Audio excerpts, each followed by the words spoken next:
بسم اللہ الرحمن الرحیم۔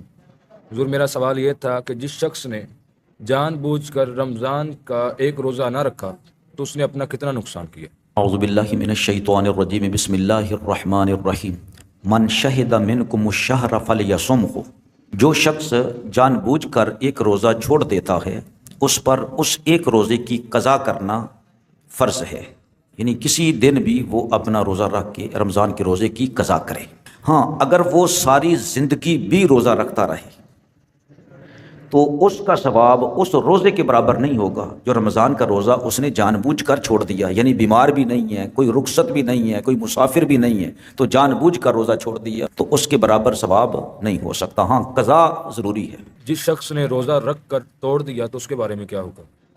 60 مساکین کو 2 وقت کا کھانا کھلانا ہے۔ یا جو شخص رمضان المبارک کے مہینے میں رمضان کا روزہ رکھتا ہے اور پھر وہ اس فرض روزہ کو جان بوجھ کر توڑ دیتا ہے، کھا پی لیتا ہے یا مباشرت کر لیتا ہے تو اس پر کفارہ پڑ جاتا ہے۔ اور کفارہ کیا ہے کہ کوئی لونڈی یا غلام آزاد کرے۔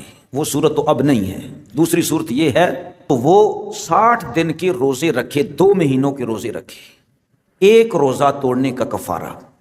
اگر درمیان میں ایک روزہ بھی چھوٹ گیا شروع سے شروع کرے گا، ٹھیک ہے، 2 مہینے کی گنتی کامل کرے گا، یہ کفارہ ہے۔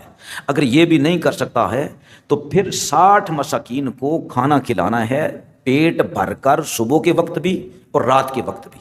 ہاں، وہ کھانا نہیں کھلاتا تو اتنے پیسے جو ہے وہ نکال کے رکھ لیتا ہے، چاہے ایک ہی مسکین کو دے دے، اس کا کفارہ جو ہے وہ پورا ہو جائے گا۔ جو رمضان المبارک کے دنوں میں سر عام کھائے پیے اس کے بارے میں کیا ہوگا؟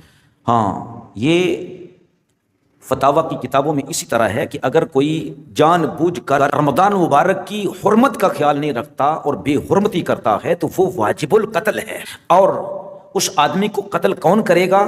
حکام تک اس کو پہنچایا جائے گا اور اس وقت کا جو مسلمانوں کا جو شرعی ریاست ہے اس کا حکمران جو ہے وہ اس کو قتل کروائے گا۔ جو شخص رمضان المبارک کے روزوں کا انکار کر دے تو اس کے بارے میں کیا ہوگا؟